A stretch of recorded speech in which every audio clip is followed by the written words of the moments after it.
go. Hey everyone, welcome back to New York City Web Fest. Yes. And we just saw so many amazing films in this block. So I guess to start the panel, each of you can introduce yourself and your specific project. Cool. Hi, I'm Emily. I wrote, produced, and starred in Wispy. Hi, I'm Rocco. I'm one of the showrunners for The Powers That Be. I am Ricky, and I'm the other showrunner for The Powers That Be as well. Hi, I'm Kaitlyn Farley. I am a producer, actor, and creator of The Hunted NYCSS. And I'm Crystal, and I'm the director and editor for The Hunted NYCSS. Thank you. So one of the things that was really great about this specific block is that the productions were really high level and wonderful. And I'm just curious to know the process from idea to what we just saw today. If anyone wants to share. Taylor, go ahead. Yeah, I know for part of it, part of the big aspect of The Hunted was the VFX that we were able to accomplish, and that definitely helps when your writer is also your VFX, because he can write in what he wants to do. Right, he gave himself He the gave hard himself a lot of gave himself a lot of play and a lot of things that he wanted to try. So that definitely became, a fun collaboration of how we then take what he needs from us on set. Well, he's off in LA, gonna do it in post. So. And The Hunted has been around since 2001. Bob, who created the show, was making it back 20 years ago on Real Player, and just he made it for fight people. So it's it's a world that's built for stunt people to have a place to do stunts. And it spawned all these spin-offs over the years, and I was involved in a version from a couple years back called The Hunted Encore, which is a musical version. And we streamed that. Which we streamed here, that Ned produced, that I directed season 2. Right. And then this was the NYCSS, which Kaitlyn's connection with the real New York combat for stage and screen. Those are all actual people from the school here in New York. So awesome. And they wanted to create a series and a version for mostly female-fronted show with fighters, and then asked me to come join. And so with a show like this, we really benefited from a lot of wealth of talent and gifts of production, everything like that. We didn't necessarily have a lot of money, but we had a lot of talent and people coming to the table for it. We shot it in 8.5 days. There's 7 episodes. There's a 20 sword fight melee in the final episode. Yes, that was rehearsed in the week of it, and I think we did 30 minutes of rehearsal on the day. So I think the biggest thing about this show is that it's made in New York and made by New Yorkers. Yeah. And a lot of people coming from the theater world. And if I had to give any advice for any kind of web series, just hire a bunch of theater people, and you'll get it done. And we'll make it happen. And we'll make it We'll happen. figure it out. I'm scrappy like that. Yeah, exactly. I love that. And Powers That Be? Yes. Yeah. I mean, in our case, we also had a very limited budget to work with. This was made in part of conjunction with an NYU intermediate level course. And so we knew that we wanted to have superpowers, and we were like, well, we can't have people throwing flames and bringing metal together or whatever. We were like, let's try to see what we could do that powers that involve psychological sort of elements that maybe we could represent through sound design. So from the very beginning, we were like, okay, we want to visually show it, but how it's actually going to be conveyed to the audience will be through the sound and the music. And so that was a big part of it, and we were very lucky that after we were done wrapping with production, we had someone who was an NYU alum who's he has worked on a lot of student films with scoring and sound design and stuff. His name is Daniel Farrell, and he reached out to us saying he really liked the idea and he just wanted to work with it and he was interested. So he was a big part of just making that come to life in the post. Yeah. Yeah, I mean, Ricky pretty much said.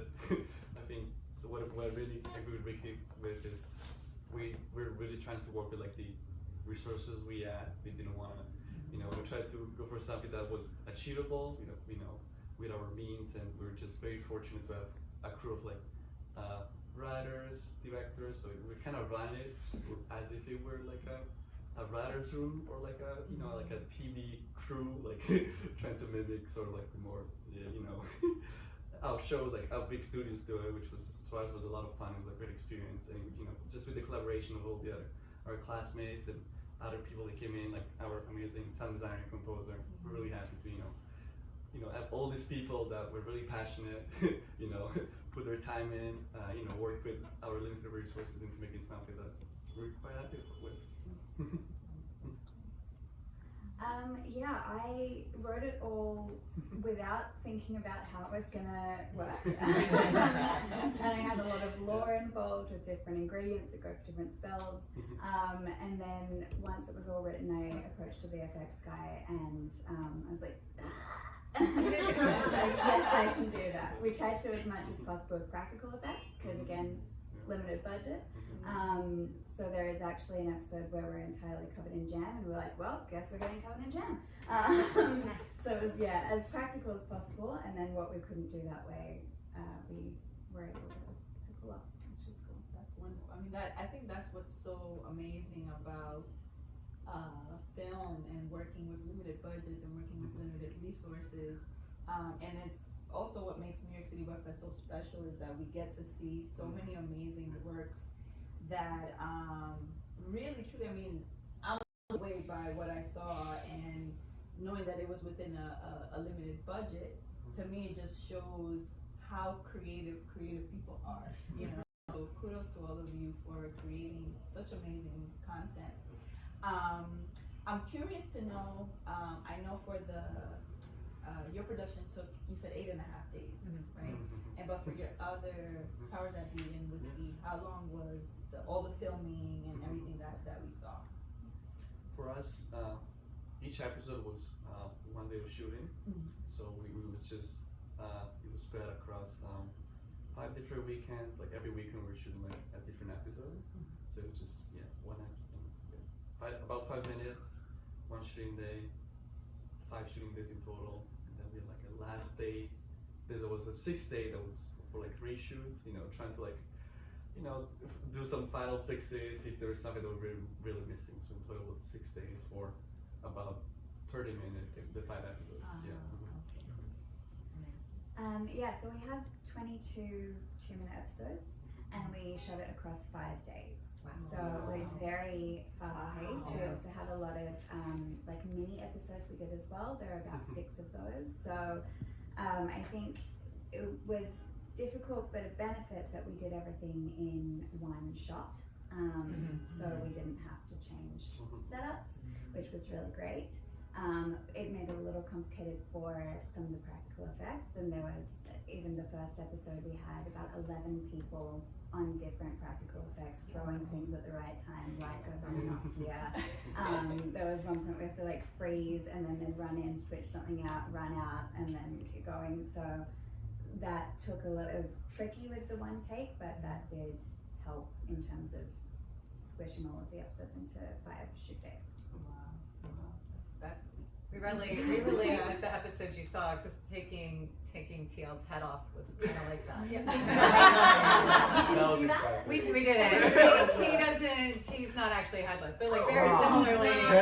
T's not dead. He's We with didn't get that us. practical. But like basically like having to do, like having T standing there, then having to like, hold and then do the sword, and then like T with a green screen hood on, and then guessing like where does the head go, and then having to do head plates, and it was a whole lot of head time. Layers. a lot of head action. Our show's pretty dumb, so I can be done with it. No, but I think having a platform that is made for and by stunt people, right? Like I think that's amazing, because when you think about all the action films and all the kind of fun action scenes that we've watched in other movies or other things, and to see the community that actually does this work create their own thing, I think that's pretty dope. That's amazing. So kudos to you. I'm always curious about like the biggest challenges that you faced trying to get this done? I see eyebrows. I'm just trying to pick. So many. No. Right. So tell me about like one challenge that you were able to overcome, and how did you overcome it? Yeah, that's where I'm at. We had a really big delay in getting it out and about in front of people. There was a big, when we applied with SAG. And we shot this in 2019. Yeah, shot 2019. We did a little premiere party and we were ready to go in 2021. But we had a kind of miscommunication through SAG where they were just beginning new media. So we came in on an old contract, but we're told the rules of the new one. Yeah, they renegotiated in 2020, so they the new media contract in 2019 didn't switch over. Right, we weren't like held on that. And we were held to our old contract, even though the rules had changed for everyone else. Even though signing that, we were told that those would be, like, the new rules would be applied. It was fine, it was all good. We don't blame anybody. It just took a year of waiting and talking to people, and then eventually finding the right badass woman to get it done. The right sound rep. Yeah, the right one. And but I think because we finally got excited, and we did, we went through COVID with the editing process. We did it all on Zoom. That was challenging, and getting all the communication through. We did all of that virtually for months, and then to finally get to that point and have to pause for a year was just it was heartbreaking for a little while. So I think just because of the, like, for my first big thing producing and making all that happen, it definitely hurt my heart a little while, and I think that's why it becomes the biggest factor for me, because everything else we, like, in terms of actually shooting it, we were able to come together and get to the other side of it. And that's my favorite thing about collaborating, right, is you get to, problems are just brilliance in disguise, and usually what you do on the other side of that problem is better than what you were planning on doing originally anyway. So it's just like, that's that part I never hold on to as much as I, like, So when did you held on guys to this. actually shoot it? 2019, February and then, 2019. right, you couldn't really, okay. We shot it in February 2019 over every weekend in 2019, and we went into post later that year. I feel like there was a there was a 6-month bit of a gap pause. before we were able to start post, and then I kind of took the film. We had an editor, and I took it back, and but then 2020 happened. Right. And that was a really hard time for everybody. And we were shooting. Everyone was trying to figure out what to do. I know that I was working a lot. We had to do this on our own time, and in a really difficult year. And so, doing it on Zoom, coming into my office that was, safe to be in, all of that. So, it took us some time. Like, you can imagine, there's a lot going on in the show. It took us some time to get it done. And then we got it done, and then it was like, and wait. Another year. But that happens to a lot of shows, right? That happens to a lot of things. So we're at the second circuit special, now, we just and we're felt really it happy to be deeper. here. Yay! We made it. Can I ask a question quickly? So, you had done a few different versions of this, right? And then I knew the previous that Ned had submitted. Was it done? So Ned teaches, is that right? Like, it wasn't done as an education. I know it was more than an educational piece, but I was just asking. That show and this show are actually separate shows. Okay.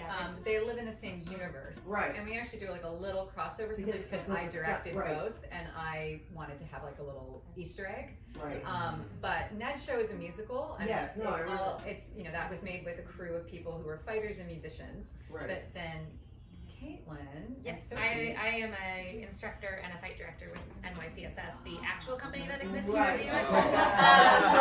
And Sophie, I know from past projects. Yeah, and She's so she's my producing partner. This Right. is the first, second big thing we did together. The first was a theater show, but we came together because I was like, hey, I need a partner on this, and my company, all of us want to fight in something that brings our skills to the forefront, and I want to make sure we're doing that in a fun way, and I have my mate on my side with all of that. So this like world existed for us to create it, and that was the brilliant thing about the Hunt being around for I think over 20 years now, is that this universe kind of gave us a world to play in that had its own rules already. Right. So we just had to be like, ooh, how do a bunch of like misfit stage combat wannabe like people exist in a world where suddenly they realize vampires are real. And that's where we went, okay, so it's really a version of us that we took to an extreme. Right. Our friend Max, who's played by my friend Vince, he gave me a character description. He was like, yup, whatever you want. I was like, yup, whatever I want. And that turned into Bob taking that and running with it and being like, he only says yup. And I was like, oh, all right. And it turned into one of the best bits in the thing, especially by episode 7. So it was very much our own.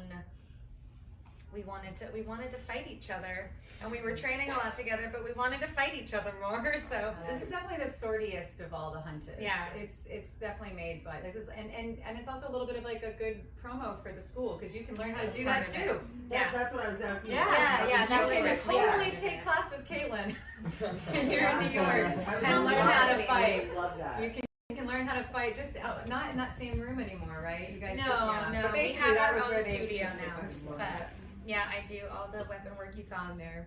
You learned that too. But yes, it became this thing where like we were promoting the company while playing, and that's why it's NYCSS, not just New York.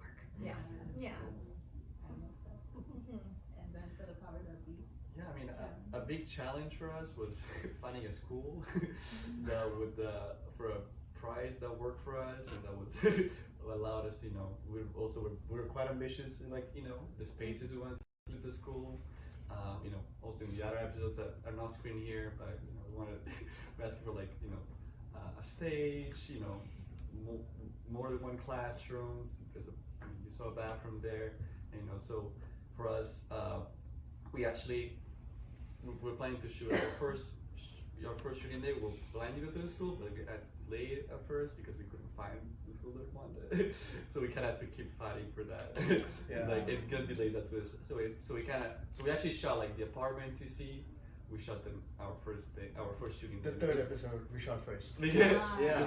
Because we were like, oh, we don't have a school that we really like. I think we have the apartments. Maybe we could just get started this episode while we sort those things out. So that was fun. That was stressful, but Manhattan schools are just so tiny, and the rooms just don't look very visually compelling or interesting. So we were like, okay, we have to go all the way to Queens and get everyone to come at 7 a.m. and travel for an hour and a half. And they did it, and luckily enough, we were able to also shoot out of order of the episodes. Yeah. But that was also another challenge. We were essentially writing the episodes and the entire story while shooting and not having the entire story done, and we were also doing post-production to see whether what we shot works really, so that we can make sure we get everything on reshoot day in case we do.